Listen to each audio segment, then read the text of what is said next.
Okay, so today we're diving deep into something that's got everyone in Silicon Valley buzzing. Oh, yeah. It's this Chinese AI lab called Deepseek, and Mhm. it seems like they just kind of came out of nowhere. Yeah. And they've built this like incredibly powerful AI model. They made it open source, and they did it all for like way less money and time than anyone else. Right. We got a ton of articles from you guys wanting to understand like how is DeepSeek like changing the game, Yeah, totally. And to like connect all the dots. We've got our expert here who can always see the big picture. Well, thanks for having me. Yeah. Deepseek's entrance has definitely, shaken things up. Hmm. I think what's really caught everyone's attention is how they managed to build this model in just 2 months, Wow. And they spent like a tiny $6 million. That's insane. Yeah. And they even used these less powerful H800 GPUs, Right. while you've got OpenAI reportedly spending something like $5 billion a year. It's crazy how they're outperforming like these giants like Meta and OpenAI on some of the benchmarks, Yeah, especially with all those limitations. totally. I was reading about DeepSeek's founder, Liang Wenfeng. Yeah. He's a bit of a mystery. Yes. There's not a lot about him out there. Right. But their company mission statement really caught my eye. They say, unravel the mystery of AGI with curiosity. Answer the essential question with long-termism. Mm. It's kind of catchy. Yeah, it is. I It agree is. with you. There's this theory going around Right. that DeepSeek's success might actually be because of those U.S. export restrictions on the advanced chips like the NVIDIA H100. Hmm. They were kind of forced to work with the less powerful H800s. Right. So they had to find these creative ways to maximize their potential. One expert even said necessity is the mother of invention. Because they had to go figure out workarounds, they actually ended up building something a lot more efficient. That's like the classic underdog story. Turning limitations into advantages. Absolutely. But what I find really fascinating is their decision to go open source. Yeah. Anyone can use it, build on it, adapt it. Yeah. No restrictions. I know. It's a bold move, right? It's huge. Yeah, it is. It's like they're saying, hey, we want to democratize access to this powerful AI. Right. We want to shake things up a bit, Yeah. and this has triggered a wave of anxiety. Really? Yeah. Some experts are worried about a potential shift in mindshare towards China. That makes sense. There was this quote that I thought was really interesting. A cheaper, more efficient, widely adopted open source model from China that could lead to a major shift in dynamics.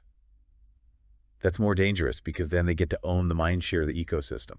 So this whole thing has got me thinking. Yeah. Does this signal a bigger shift in the AI landscape? Hmm. We've been hearing for years that bigger models are better, but DeepSeek's kind of proving that wrong. Right. They're getting incredible results with a much leaner approach. It's interesting because they didn't just build a smaller model. You know what I mean? Yeah. They prioritized efficiency, and they focused on making its reasoning better. I see. And this actually aligns with something that's been going around in the AI community lately. Even Ilya Sutskever, Wow. the renowned researcher, Yeah. he said, pre-training is a wall. The age of pre-training is over. So is that era of just making models bigger and bigger coming to an end? Seems like it. So instead of just throwing more data and computing power at it, Yeah. we're entering this new era where it's all about smarter design and Oh. smarter training. Exactly. That's so cool. It is. It's fascinating. So how did DeepSeek do it? Well, they've implemented some pretty neat techniques, Okay. like mixture of experts, which basically breaks down complex tasks into smaller, more manageable pieces. Okay. And then they also use floating point 8-bit training. What's that? It's a way of getting really high performance using less precise calculations, Uh-huh. which means you need less processing power. All right. Less energy. That's smart. It is. Now, there's been some speculation that DeepSeek might have trained their model using data that included outputs from ChatGPT. Oh, really? Yeah. Interesting. They basically studied ChatGPT's responses. Sam Altman, the CEO of OpenAI, even said something about it. What did he say? He said, it's relatively easy to copy something that, works. It's extremely hard to do something new, risky, and difficult when you don't know if it will work. Huh. So does that mean DeepSeek's achievement isn't as impressive? That's the debate, isn't it? Yeah. But even if they did use existing knowledge, Right. They clearly innovated in how they designed and trained the model. Absolutely. And getting those results with such limited resources, Yeah, that's what's groundbreaking. exactly. You know, this brings up a really interesting question. What's that? Are we reaching a point where it's clever engineering and efficient training that are going to determine who wins in AI? Instead of just who has the most computing power. Exactly. That's a big shift. It is. It's a huge shift. And speaking of adapting to change Perplexity, the AI search engine, Right. they've decided to focus on applications and user experience. Huh. They seem to be anticipating that these basic large language models are going to become like a commodity, Makes sense. you know, just like something everyone has access to. Right. Perplexity's CEO, or Aravind Srinivas, said something pretty interesting about this. Oh, yeah. What was that? He said, "We thought there's no way to catch up with the rest, but will you incorporate Deepseek into Perplexity? Oh, we already are beginning to use it." Wow. So they're not even trying to build the next big model. It seems like they're just focused on what they can do with the powerful models that are already out there. That's pretty savvy. Right. Especially since even Jensen Huang, the CEO of NVIDIA, has said he admires Perplexity's approach. Yeah, it's pretty cool. It is. It's a smart move. But you know, this whole DeepSeek thing, Yeah. it brings up another really important aspect. What's that? The potential influence of the Chinese government Oh, right. on their development. Like this whole democratic AI versus autocratic AI debate. Exactly. Some experts are worried that these AI models that are developed under state oversight Yeah. could be used to spread misinformation Oh, wow. or even enforce censorship. That's scary. It is. It raises some serious ethical questions about where AI is headed. Yeah. There was this quote that really stuck with me. That contest is about whether we're going to have democratic AI informed by democratic values, built to serve democratic purposes, or we're going to end up with autocratic AI. So we have this company that's like challenging everything we thought we knew about AI development. Yeah. They're prioritizing efficiency, they're embracing open source, Yeah.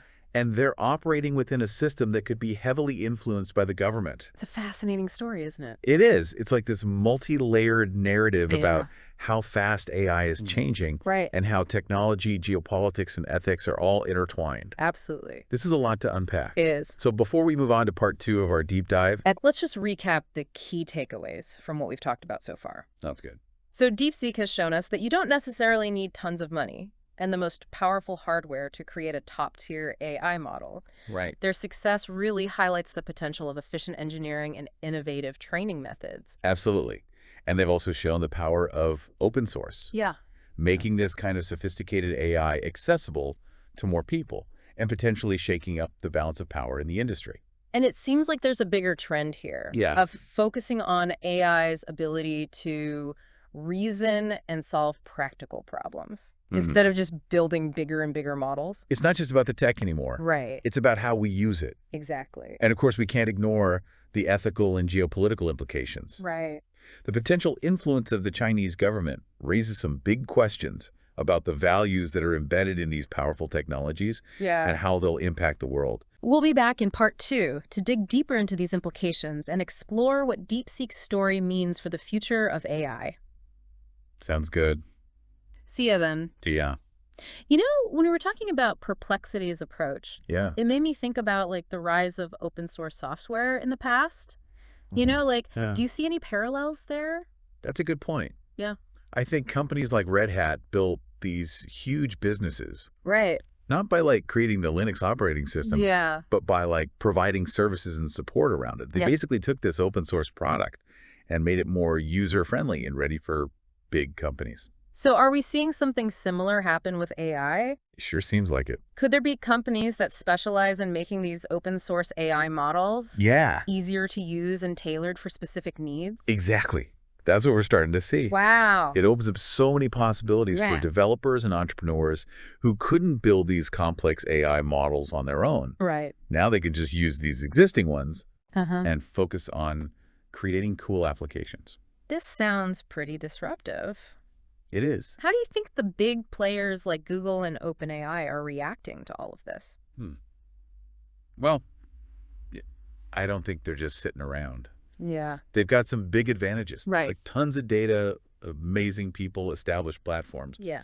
But I think DeepSeek has definitely been a wake-up call for them. I bet. It just shows that innovation can come from anywhere. Right. And just sticking to that closed source high-cost model Yeah. might not be the best strategy in the long run. It reminds me of that quote we've been hearing. Which one? AI model building is a money trap. Oh, yeah. Seems pretty relevant now. It does, doesn't it? As these models become more available, Right. the real value is going to be in what you can actually do with them. Exactly. Building unique applications. Yeah. Solving specific problems. Creating seamless user experiences. So it's like the difference between having a powerful engine Uh-huh. and actually building a high-performance car. That's a great way to put it. You need both, but the real magic is in how you put it all together. Exactly. And that's where Deepseek's focus on AGI comes in. Oh, right. Their open source approach to AGI development is really interesting, Yeah. don't you think? Yeah, especially since some people still view AGI with like fear and skepticism. Right. But Deepseek seems to be pushing for a more collaborative and transparent approach. I think it shows they're willing to share knowledge and encourage collaboration. Uh-huh. Although some people might wonder if it's really just a strategic move to gain influence. That's true. It's fascinating to imagine what could happen if the whole world worked together to develop AI. Yeah, like imagine harnessing the collective intelligence of humanity Right. to build AI that benefits everyone. It's an exciting idea, It is. but definitely not without its challenges. Right. Deepseek has really shaken things up. They have. They've made everyone rethink their assumptions about AI development and control. Yeah. Feels like we're at this crossroads, Totally. and the future of AI is still up in the air. Absolutely. The choices we make today will have a huge impact on the future of AI. No doubt. So as we wrap up part 2 of this deep dive, Okay. what are the key takeaways we can learn from Deepseek's story so far? Well, I think the main one is that the AI landscape is changing. Uh-huh. Big tech isn't the only player anymore. Right. We've got these agile startups and unexpected players like Deepseek coming in and shaking things up. Yeah.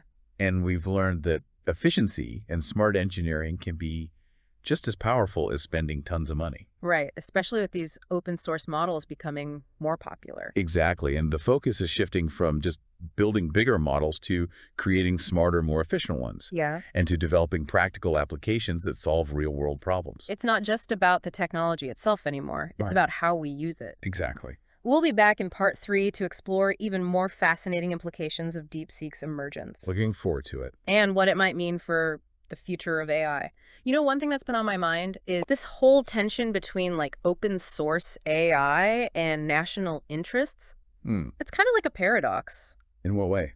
Well, on one hand, open source encourages like collaboration and faster innovation, Right.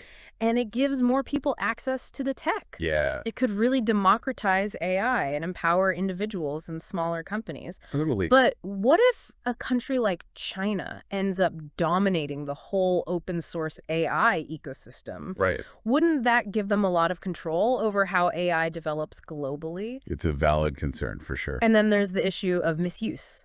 Oh, yeah. Open source means anyone can like access and change the code. Right. Could that make it easier for bad actors to use AI for harmful stuff? Like creating deepfakes or spreading misinformation? It's definitely a double-edged sword. Deepseek has really brought up some important questions. They have. So where do we go from here? Hmm. What's next for AI? Well, I think we're going to see a lot of experimentation, and things will probably change pretty quickly. The lines between open source and closed source might start to blur.